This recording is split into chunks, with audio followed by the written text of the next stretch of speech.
今日我就想同大家介紹一個名麗，呢個名麗係林徽因女士，佢係中國第一位著名女建築家，佢亦都有份參與人民英雄紀念碑同埋中華人民共和國嘅國徽設計，亦都好鍾意寫作同埋戲曲表演呢啲藝術。而家就等我哋睇下佢傳奇嘅一生啦。林徽因女士出生於1904年6月10日，籍貫係福建省福州府閩縣，生於浙江嘅杭州。祖父林孝孫係光緒15年嘅進士，曾經資助蔣百里遠赴日本留學。爸爸林長民係一個學者，係郭松齡部隊嘅秘書長，最後不幸喺戰鬥中身故。佢媽媽何雪活，佢其中一個弟弟林衡係中國嘅空軍。1941年3月14日喺四川雙流嘅上空，就同來犯嘅日軍零式戰鬥機展開咗空戰，但最後因為飛機性能差，林衡飛機就被擊墜，飛機被擊墜雙流南門而殉國。林徽因叔叔林天文係宣統2年進士，堂叔林覺民、林允文都係黃花崗72烈士。堂叔林君顏係國民黨少將。林徽因同丈夫梁思成生咗一仔一女，仔梁從誡係現代中國環保運動嘅人士，女梁在冰就曾經出任新華社嘅記者。根據資料所顯示，排咗佢嘅命盤出嚟，甲辰年庚午月乙亥日。照翻老規矩，唔知幾點出世就唔會排出時柱，就用3柱分析。乙木生於仲夏火炎之時，喜得金水之潤，潤金。正官來合命主，自坐亥就係官印相生，用亥水，用神就係亥水，代表用印嘅人呢都係鍾意學習。好多貴人，月令地支食神，男女都有端正嘅儀容。自坐驛馬，根據老師傅教導，如果一眼就睇到用神嘅命例，多數都係一啲上好嘅命例，尤其係用神好貼近個日元。呢條命有啲木火相關嘅味道。所謂木火相關，官要旺。按照事主嘅事蹟嚟睇，雖然唔知佢嘅時柱，但係都應該唔會差得去邊。照翻坊間新強弱嚟斷，就係螳螂係甲，要留意將來嘅大運，幾時個甲木出現啦。我喺《滴天髓精義》中女命篇節錄咗一個命例出嚟嘅，呢條命就係正宗嘅雙官配印格。乙未年辛巳月乙亥日丙戌時。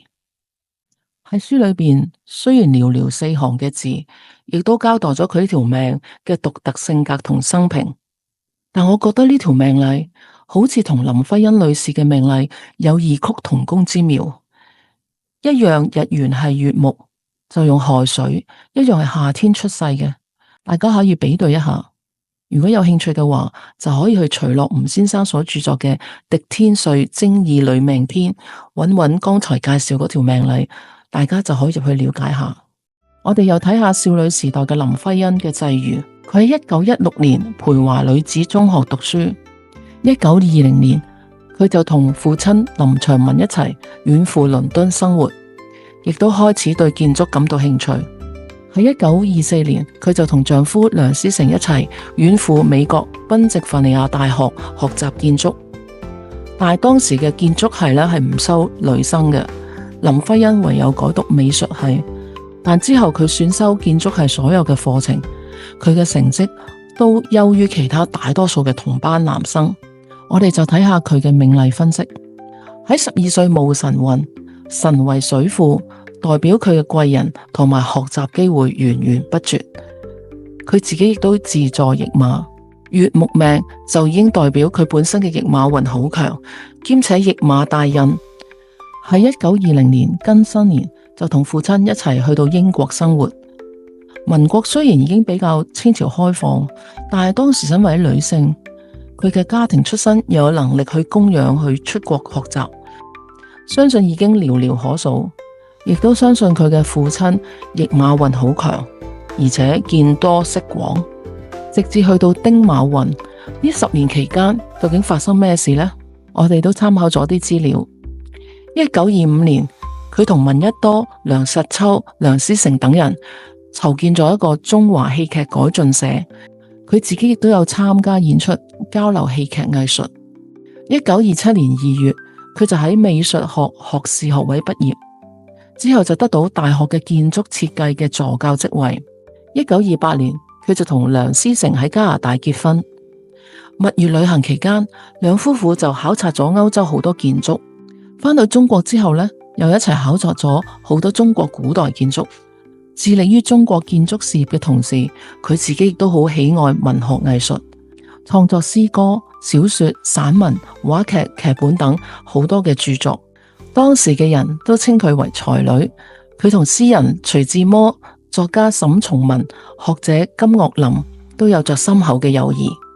1931年，徐志摩為咗參加林徽因嘅建築學講座，搭飛機由南京飛往北平，意外墜機身亡。林徽因就作咗悼志摩一文，以表哀思佢嘅好朋友。以下係命例分析。丁卯運係一個朋友嘅運，一班好朋友聚喺一齊，相交相歡。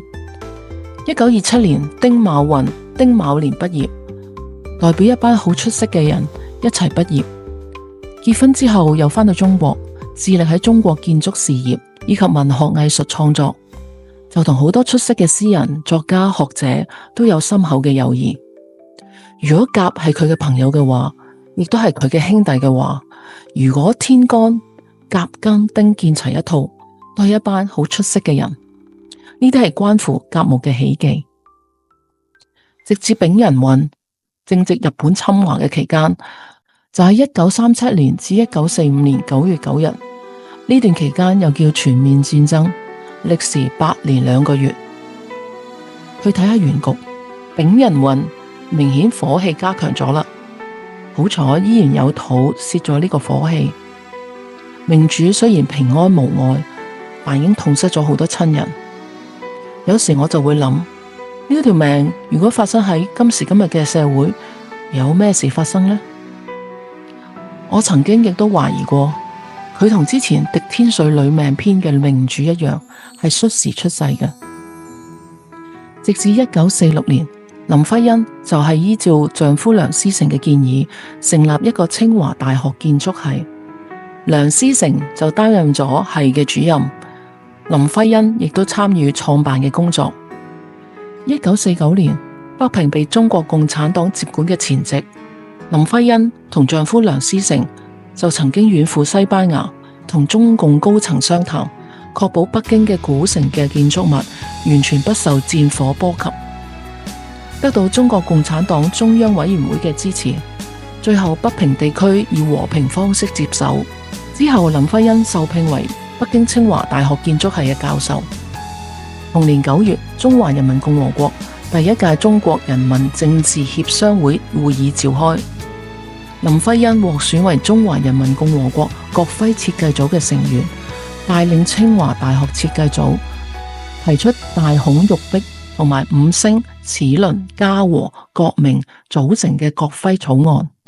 其後又同丈夫梁思成同埋其他成員修正咗呢個中央美院張丁方案嘅建築圖案同色彩。1950年6月20日，全國政協第一屆全國委員會第2次會議決定，以清華大學深化嘅第二稿為基礎，製成呢個國徽。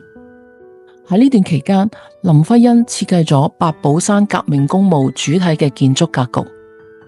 喺呢段時間，林徽因嘅身體健康狀況已經欠佳，仍然繼續為中華人民共和國政府工作。除咗參與設計國徽之外，亦都出任人民英雄紀念碑設計組成員，設計咗紀念碑底座同埋花環嘅圖案。呢個運其實已經入咗乙丑運啦。嗱，我哋睇下圖片，命例分析。喺呢個乙丑運，戰爭結束，呢個丑就係官庫，意味住開始官職嘅生活，開始接受國家嘅委託，參與設計八寶山革命公墓主體建築格局，亦都係人民紀念碑設計組嘅成員，以及國徽等一連串嘅設計，全部都係受到國家嘅委託。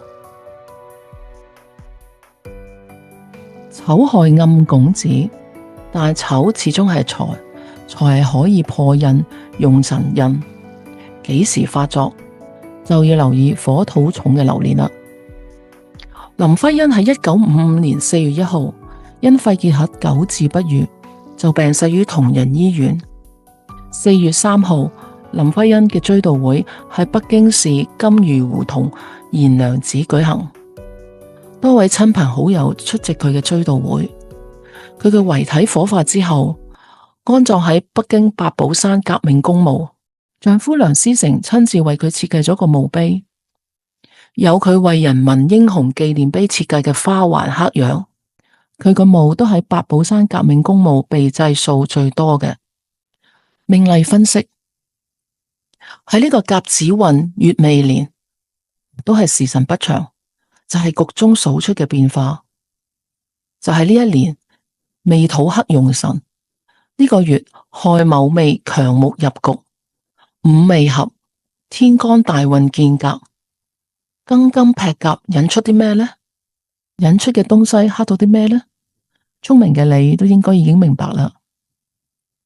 喺網絡之中無意發現咗呢個民國時期傳奇女子嘅一生，好奇之後就根據佢嘅資料排出八字命盤，了解一下，對比佢嘅生平，可以話係絲絲入扣。